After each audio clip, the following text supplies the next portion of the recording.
Welcome to the Jello Jiggling podcast. I'm your host, Ryan Ward, and today was a hell of a win for the Lakers.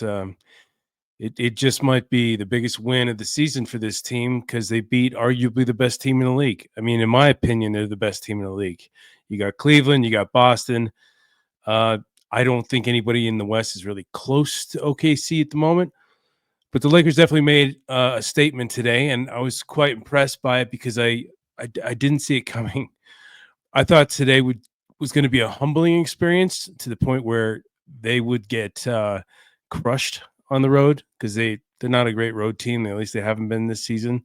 And OKC's just good, just all around good. I was talking to a buddy today about it, like to kind of break it down, this is what happened and all that.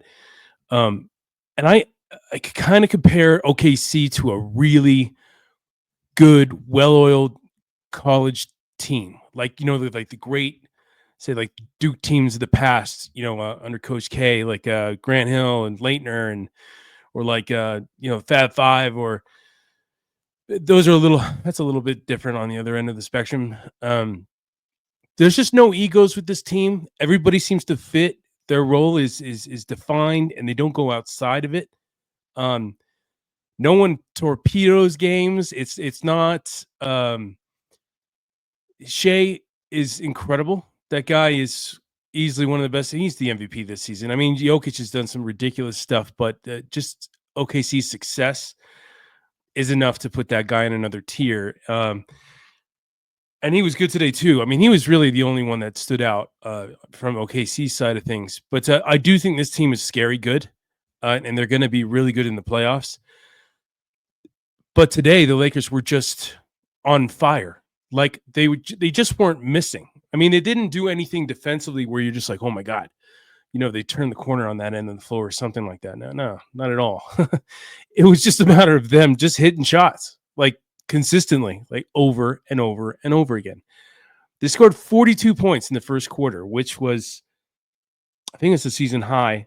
14 points from Luka, which seems to be the norm now. It's like he's scoring anywhere from 10 to 15 every first quarter. And whenever he does that, it seems like it sets the team up to not cruise, but like be in a good position to win the game, right? Because the third quarter has been this team's Achilles heel all season long, as well as, being on the road and playing down at certain teams. But I kept waiting for it to fall apart. I'm like, they can't keep this up.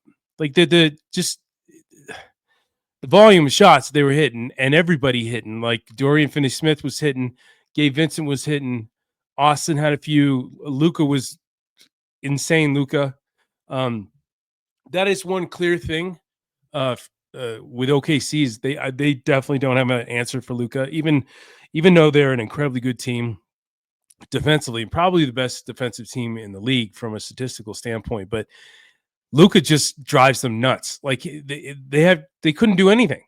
They're throwing multiple guys at him. Luka's just finding the open man, getting butt naked, wide open shots, as DFS says. And it was just working all day long. And they set a mark. Was 78 first half points. That's insane. That is insane against even a shitty team. But this OKC, arguably the best team in the league, in winning in the 60 win range here. Like I think they're kind of approaching a historic win total. Like they're up there with Golden State and Chicago. 98. What was it? Golden State was I don't remember, but you guys, like the Draymond Clay when there was all fire and all cylinders, and they beat the 73. Oh, it was 2016. That's right, because it was the year that it was Kobe's last game year. And I remember that last game, like they're either going to win, 73 games, and Kobe's playing his last game, and people were like trying to decide what to watch, and both were. I mean, well, obviously Kobe's was incredible and unforgettable, but I mean, 73 is historic and just insane. See, they tied their season high for any half with really. Why does your? Oh, I just said it again, didn't I? Anyway, tied a season high for any half with 78 points.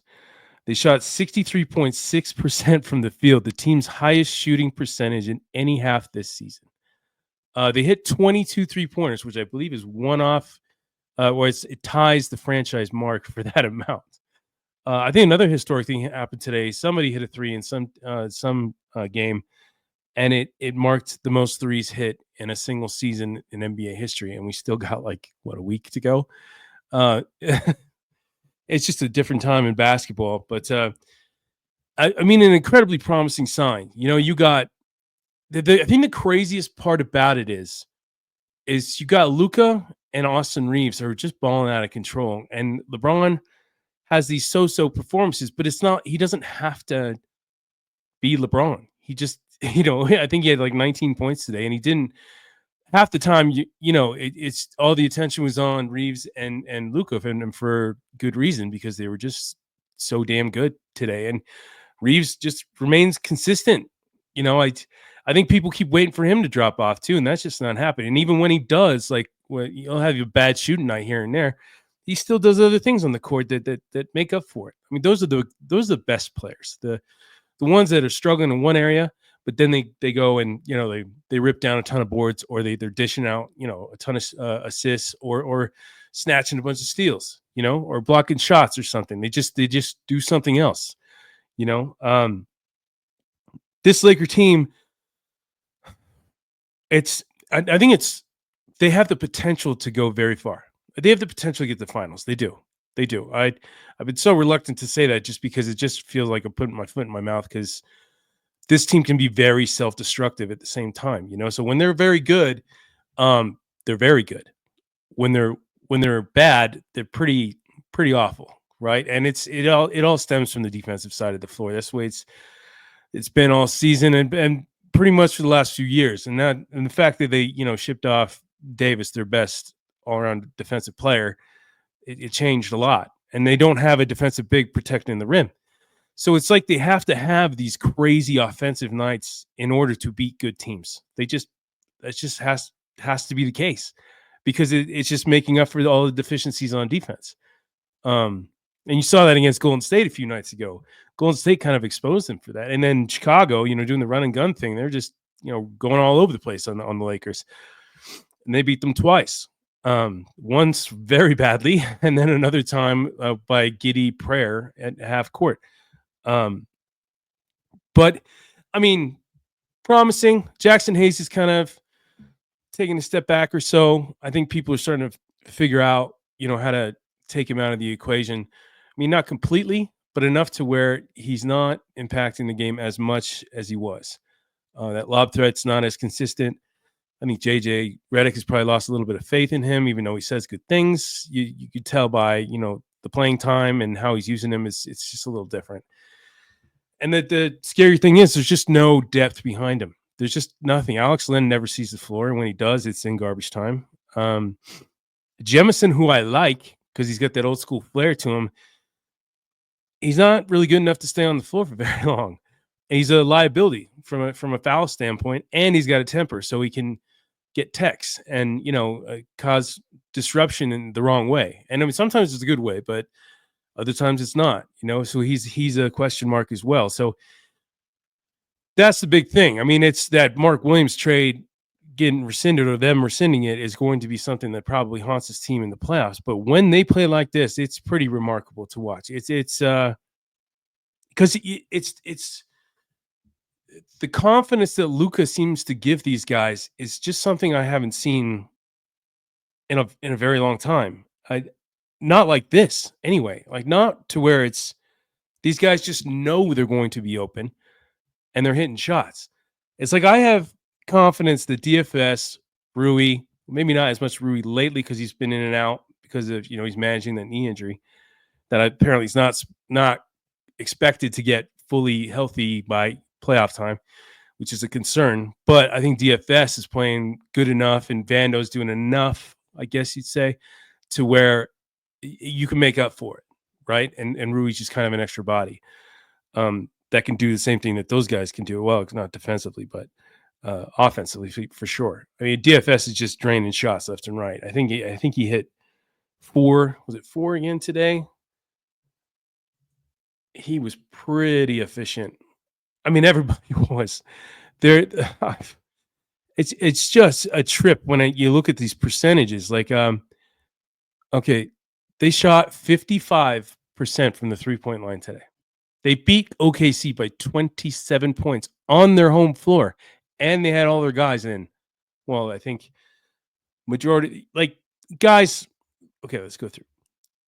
Yeah, Shea, Chet, Jalen Williams, Hartenstein, Dort. They had their usual starting five, right? And those guys outside of Shea didn't really do anything. Jalen Williams had 16 points, 6 boards, 3 assists, and 3 steals. So, I mean, decent, but not like, oh my God, and Chet had 10. He wasn't really a factor. Dort had 9, not really a factor. Hartenstein, that guy would be great on the Lakers in this current situation. He's not as much as of a lob threat, but him playing defense today, I was like, damn, that guy's pretty good. That guy's better than I thought, and he's an underrated passer too. No assists today, ironically, but if you've been watching him, like especially on the Knicks, like that guy knows how to dish. He's a smart big. And Cruiser off the bench 7. It's just a lot of like kind of mediocre, not very impactful performances, and they played everybody except for one guy. It was Jalen Williams, the different spelling of Jalen Williams, the lesser Jalen Williams, I guess you'd say, in terms of talent. He was a DNP with a left ankle sprain. But, I mean, Connect didn't see the floor. Bronny got in there garbage time. Goodwin only played 9 minutes. 26 for Gabe Vincent, who's just become an absolute stud. 4 for 7 from deep. Yeah, him and Dorian are just... They're the bright spots as of late, right? They're the ones, I'd say those two and Reeves and Hayes have benefited more from Luka being on the floor than anybody on the team. And maybe even LeBron too, because it takes a lot off of his play. He doesn't have to do half as much as he normally does, right? Like it's kind of weird in the rebound category. Like LeBron, I think, had 0 rebounds the game before this one, and he had 3 today. Usually that guy's averaging like 7 or 8. Same as Luka. Like their numbers are pretty similar outside of the scoring and the shooting. But he just hasn't made an impact on the glass. I mean, he's had his moments, but in 34 minutes, 19 points, 3 assists, 7 assists, 3 rebounds, and a steal, and 2 turnovers, which is great. The turnovers are down, which has been a problem for him kind of all season. Well, the last couple of years, I guess. But, I mean, just a well-rounded performance. Luka had 30 in 37 minutes. I'm actually kind of surprised he played 37 considering the lead was so big. So I would anticipate the I think they call it a rubber match. The second game on was it Tuesday? If Luka's not playing or LeBron's not playing, it's not going to surprise me at all. It's probably the game plan. I know LeBron said he wasn't going to let us know what his plans were, which cracks me up because the guy's probable every single game, and he gets cleared like 45 minutes before game time. I'm like, dude, you knew you were going to play. Everybody knew you were going to play. What are we playing this game for? It drives us crazy at Roto because we're just waiting until the last minute when everyone else is like, cleared. I think Giannis, it kind of happens a lot with Giannis too, but it's more frustrating because I cover this team. But anyway, that's besides the point. So there's 4 games remaining. So we got OKC again on Tuesday, which should be interesting. I'm curious to see what the adjustments that they're going to make. Going to see what JJ does if things start to turn a little bit, which I would anticipate because OKC is that good. See what happens in that game. And what sucks is they have a back-to-back where they got to play in Dallas the very next night, which is going to be a fiasco in terms of media coverage because of Anthony Davis, right? And even Anthony Davis kind of stoked the fire a little bit the other day, unintentionally. I think you probably realized it later, but somebody asked him in the locker room about this upcoming game in Dallas. He said, "Is there gonna be any emotion for this game, or what's the emotion going into this game?" He's like, "There's no emotion, no emotion." I was like, "Whoa!" Like, usually he wears his emotions on his sleeve, and he'll let you know, right? Covering him for the last few years, you could tell that guy. He's either on cloud 9 or he's got a cloud over his head. You know what I mean? Like a dark cloud over his head. He's, you could tell where his mind's at, and I think he's gonna want to just destroy the Lakers. But at the same time, I think Luka's going to want to destroy the Lakers too. So I wouldn't be surprised if Luka and LeBron rest on Tuesday to gear up for Dallas. I mean, Luka might even be saying, hey, look, JJ, I really want to play in this Dallas game for totally understandable reasons. So rest me for this OKC game. And OKC might do the same thing. They've been resting their guys periodically over the last, I want to say month now, because they've just been so far ahead of everybody that they have the luxury of doing that. And they're still winning. I mean, they've won 9 out of their last 11 games now. The two losses in a row, but they're set. You know, the number 1 seed's already locked in this far ahead. I mean, it's not that far ahead. I mean, there's only 4 games left for the Lakers. So you got the Dallas game. So OKC, Dallas, and then I know Houston, Portland. There we go. And there's only 1 game at home, and I believe it's the Houston game because I know the Portland game's on the road. For some reason, they always finish the season out against Portland. I don't know why, but yeah. Okay, so OKC in OKC on Tuesday, in Dallas on Wednesday, Houston back in LA April 11th. So that's next Friday or this upcoming Friday. And then Portland on that following Sunday, which I bet you everybody's going to rest. Like, unless they need the win to lock a certain seed. And they, I think if the playoffs started today, I think that they're facing the Timberwolves. I think that's what I saw earlier. But things as, other outcomes have happened. So Lakers are in the 3rd seed with 48-30, right?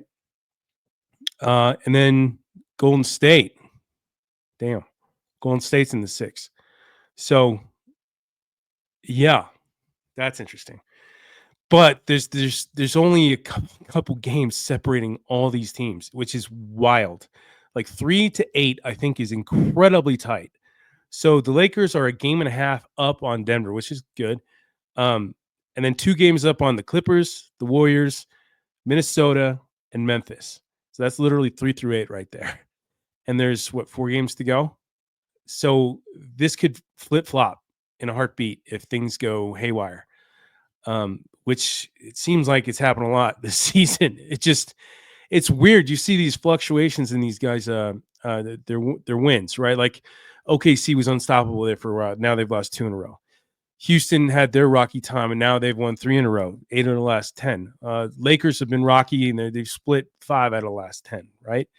And then Denver is just kind of crap in the bed at the moment. They've lost 4 in a row, which is odd to say for that team, especially with Jokic still playing at an incredible level. He had a 61-point triple-double the other day. That guy is ridiculous. I mean, so is Shea, though. But so is Luka. And then Golden State. Oh, it looks like they lost today. I thought they were going to win that game. So that was against Houston. That was a gritty game. That would be a fun playoff matchup to watch. But these teams are all tough, man. Like even the Clippers. The Clippers are smoking hot right now. 1-4 in a row, 8 of the last 10. Kawhi looks like Kawhi, which is a scary prospect going into the playoffs, especially considering they're all healthy. That team is the healthiest I've seen it probably since 2020. I don't know. It's been a long time. But this is going to be interesting. It's literally coming down to the stretch. And then with Dallas, they need that win. They just lost 2 in a row. They're on the cusp of being knocked out because Phoenix is right behind them. But they may have enough of a cushion just to make it because Phoenix has been crap. Like they've lost 6 in a row. KD's down with an ankle sprain. He might as well just call it a season because I don't even know what the point is of going in the playoffs would be. You're going to get killed in the first round no matter who you face.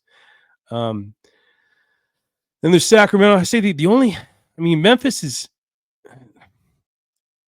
Don't really fear Memphis as much as I thought I would earlier in the season, like maybe even a couple of weeks ago. But Minnesota's kind of scary. Won 5 in a row. Golden State, they seem to have something going there with Jimmy Butler, which still kind of surprises me. I didn't think that was going to work, but it's working perfectly, at least for now, until some kind of crazy dust up happens, which wouldn't shock me. Denver's always scary. because they just turn it on in the playoffs. Houston's pretty intimidating. I know people aren't giving them a lot of love right now, but any team that plays defense and is well coached, and is a well-oiled machine where guys aren't playing outside their games, they're scary. That's a scary team.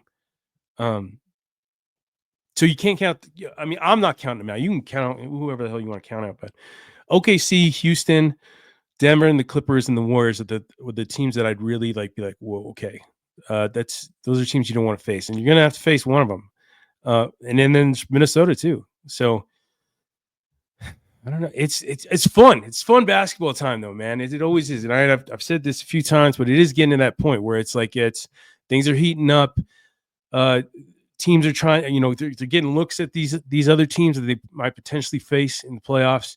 I mean, there was no quit between Houston and Golden State today. I mean, and the weird part was, excuse me, Steph Curry couldn't do much of anything.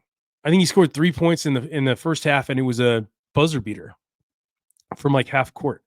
So it's one of those weird situations, but that happens. I mean, like, that happened with LeBron recently too, right?